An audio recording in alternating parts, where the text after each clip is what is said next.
제목이 굉장히 재밌습니다, 여러분. NFT와 미래, 그 애증적 관계에 대해서라는 주제로 강연이 준비되어 있는데요. 블로코의 김종환 대표님 모시고 강연 청해 보도록 하겠습니다. 여러분 뜨거운 박수 부탁드립니다.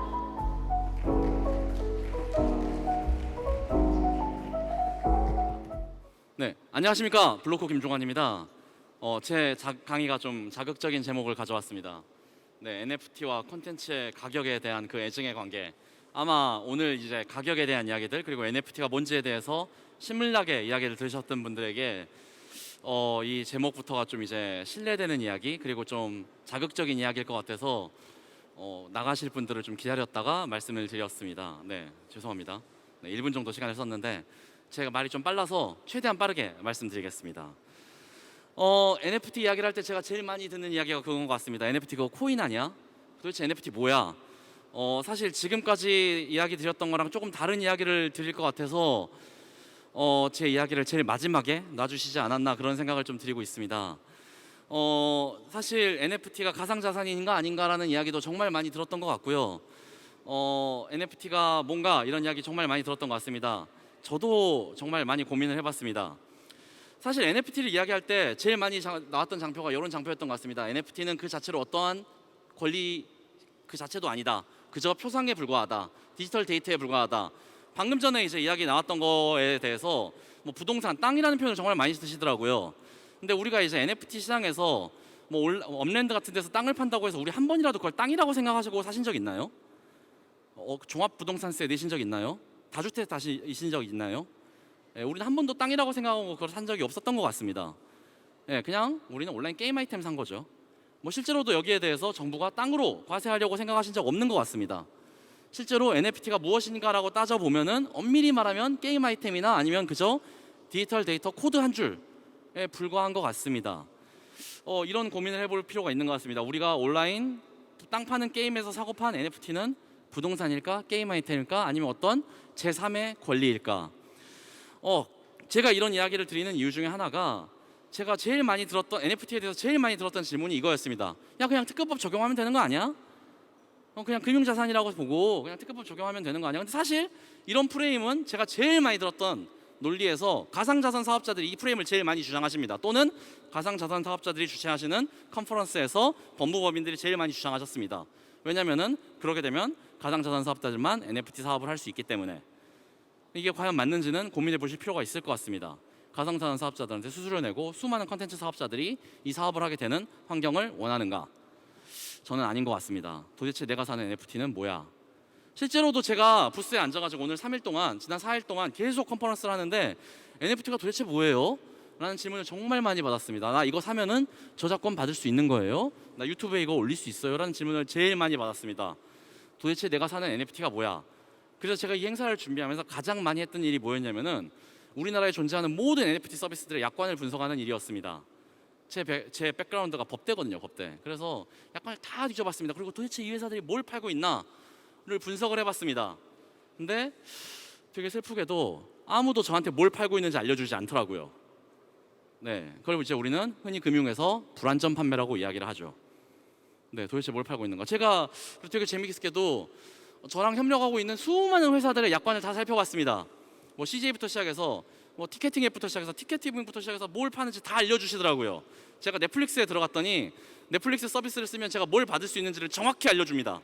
넷플릭스를 쓰면은 제가 한 달 동안 넷플릭스를 마음껏 볼 수 있는 권리를 주십니다. 딱 무슨 영화를 볼 수 있고요, 무슨 영화를 못 보고요, 환불을 하면 무슨 일이 일어나고요, 정확히 알려주십니다. 근데 NFT 시장에서는 단 하나도 알려주지 않습니다. 그리고 책임은 다 고객한테 있대요. 환불이 안 된대요. 가상자산이라서. 가상자산 분명히 아니라고 그랬는데. 제가 너무 세게 말하나요? 근데 이제 사실 이게 현실입니다.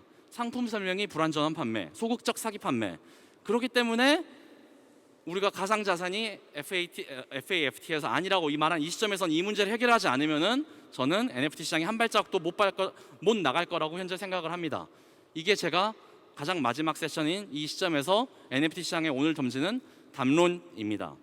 왜 제가 이렇게 말을 하냐면은 사실 미술 시장에서 콘텐츠가 왜 구매될 것인가라는 담론과는 전혀 다른 담론이기 때문입니다. 이 담론이 뱅크시가 미술품을 가지고 미술품이 왜 구매가 될 것인가라는 담론을 던질 때 했던 굉장히 재미난 실험이 있습니다. 많은 미술가들이 미술품을 고가에 구매하는 이유가 오어라 때문이래요.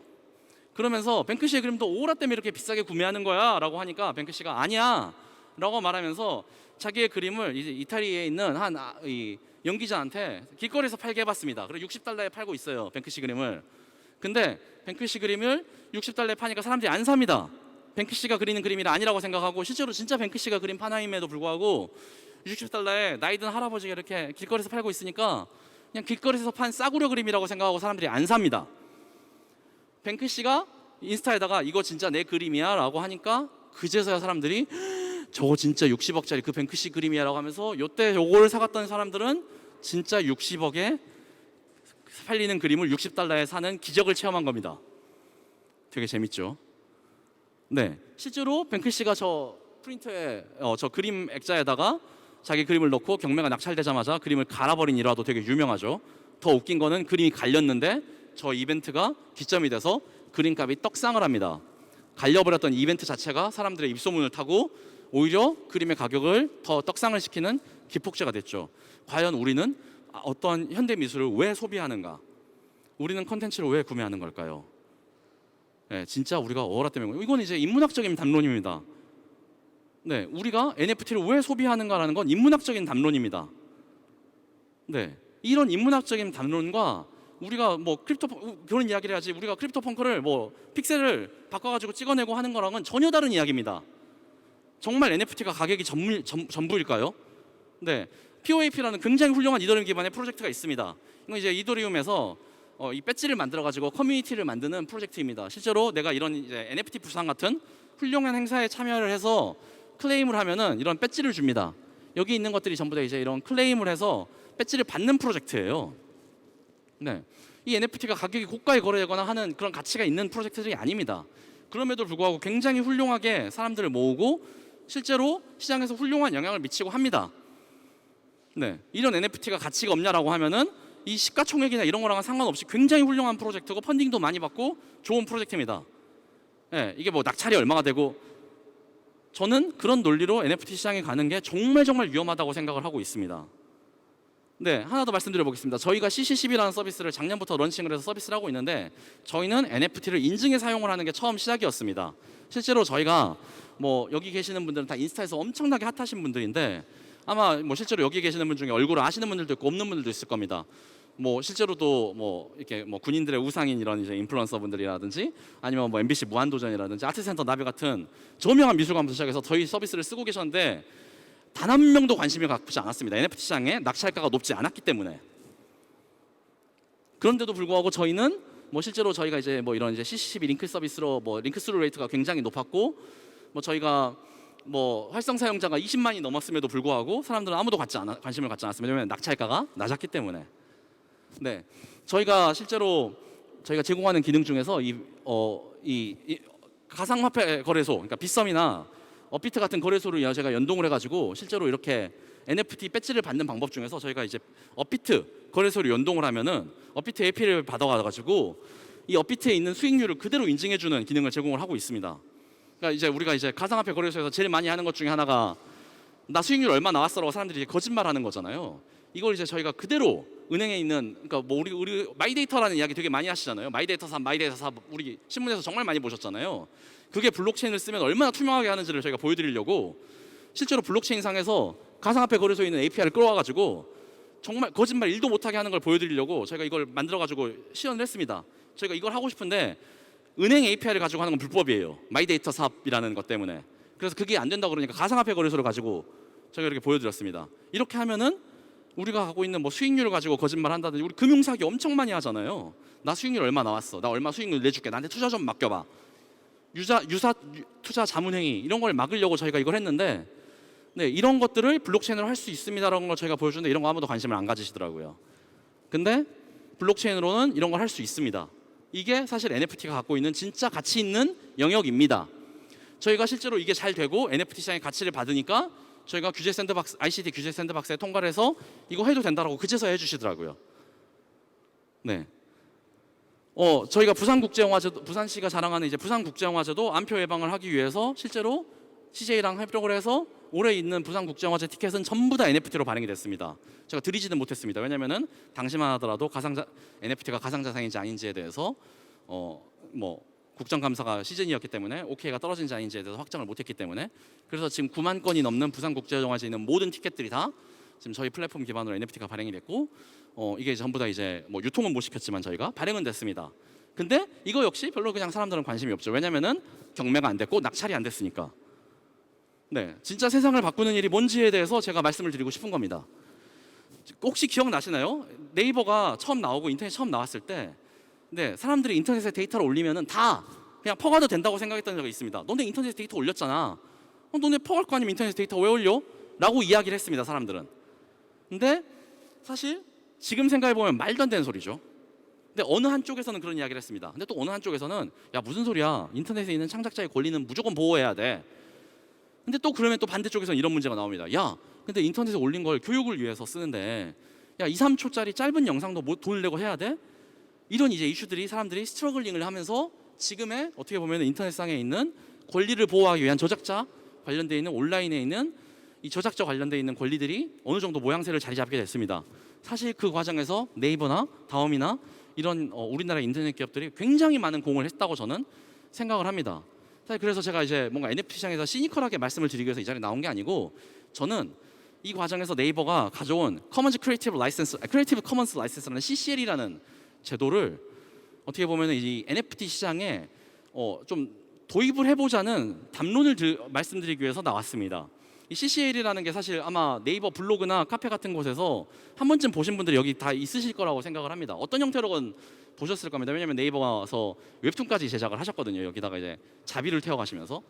제가 말하는 거는 사실 최근에 이제 어도비에서 이 C2PA라는 기관을 만들었거든요. 근데 제 눈에 이게 약간 뭐 이렇게 말씀드리면 좀 건방질 수 있지만 RC 같이 보이더라고요. 옛날에 이제 블록체인 초창기 비트코인, 그러니까 야세 NFT 시장을 보면 약간 그 비트코인 초창기 시장 같은데 RC 막 가입하고 그때랑 되게 비슷해 보여요.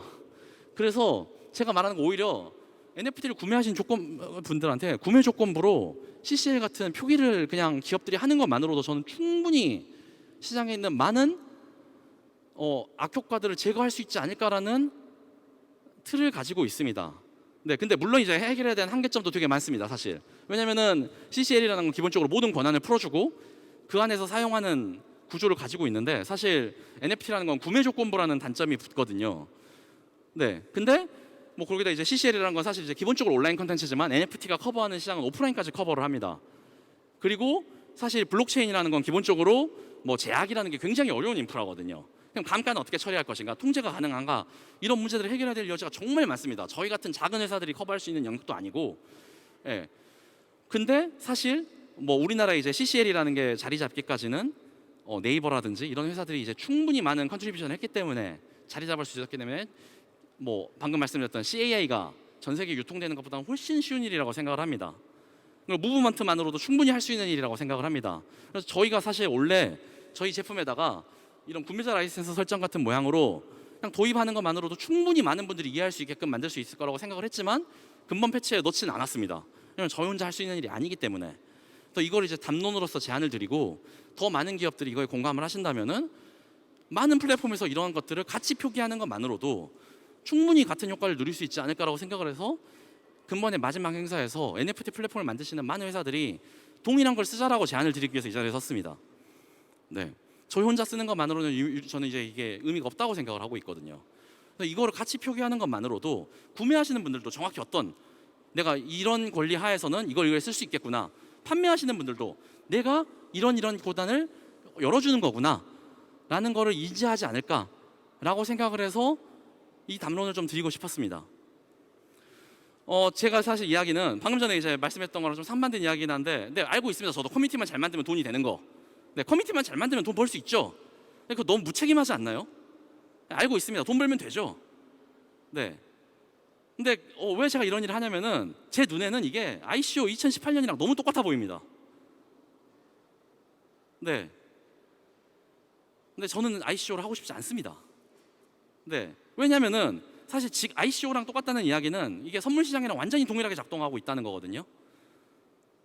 네, 선물 시장이랑 동일하다는 건 결국 기대감을 파는 겁니다, 시장에다가. 네, 그리고 사실 제 눈에는 지금 백오데이션 징후가 너무 명확하게 보입니다. 네, 그 솔라나조차도 백오데이션 징후가 너무 명확해서 아까 이제 유동성이 제일 중요하다고 말씀하셨는데 그 말이 나오는 지점이 백오데이션 징후가 보이고 있다는 걸로 제 눈에는 보입니다. 과연 그게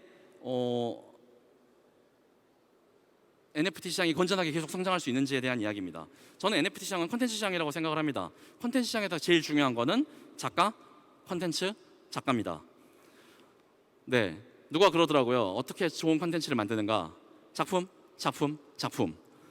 네, 누가 그러더라고. 어떻게 좋은 작품을 만드느냐? 대본, 대본, 대본. 네, 저 완전히 그 부분에 대해서 공감을 합니다. 네. 사실 그래서 이제 제가 이런 이야기를 드리는 게 왜 NFT고, 왜 지금이고, 왜 우리인가, 왜 한국인가, 왜 부산인가. 네, 한국이 정말 저는 NFT 시장에서 강점이 있고 콘텐츠 시장에 강점이 있는 국가라고 생각을 합니다. 네, 우리나라의 콘텐츠 시장의 경쟁력, 우리나라 시장의 부가가치 추이, 가 강점을 갖고 있는 이유가 저는 분명히 있고 그 부분에 있어서 그렇기 때문에 한국이 이제 다른 그 어떤 영역보다도 NFT 시장에 있어서 금융위부터 시작해서 모든 규제기관들이 더 조심스러운 접근을 하고 있고 더 강력하게 이제 규제에 있어서 더 조심스럽게 접근을 하고 있다고 저는 생각을 하고 있습니다. 네, 그렇기 때문에 저는 적어도 NFT 시장에서는 우리가 먼저 이런 부분에 대해서 자율 규제를 만들고 준수를 하고 이런 부분에 더 적극적으로 표기를 해야 되지 않을까라고 생각을 하고 있습니다. 사실 이제 제가 강의 시간이 훨씬 더 긴 강의 자료를 사실 굉장히 많이 늘리긴 했는데 저희 회사 소개 부분은 다 잘라버렸습니다. 네, 저희 회사 소개를 굳이 할 필요는 없을 것 같고 아마 cc12.to/nft 라는 사이트에 들어오시면은 아마 지난 3일 동안 강의에서 앞으로 이렇게 할 것이다 라고 말했던 기능들은 다 써보실 수 있을 겁니다. 제가 이제 마지막으로 준비한 거는 이제 사실 빅쇼트라는 영화에서 나왔던 이제 구절인데 진실은 시와 같은데 대부분의 사람들은 시를 졸라 싫어합니다. 네, 그래서 이제 저는 시 같은 이제 발표 자료를 좀 준비했습니다. 네, 감사합니다.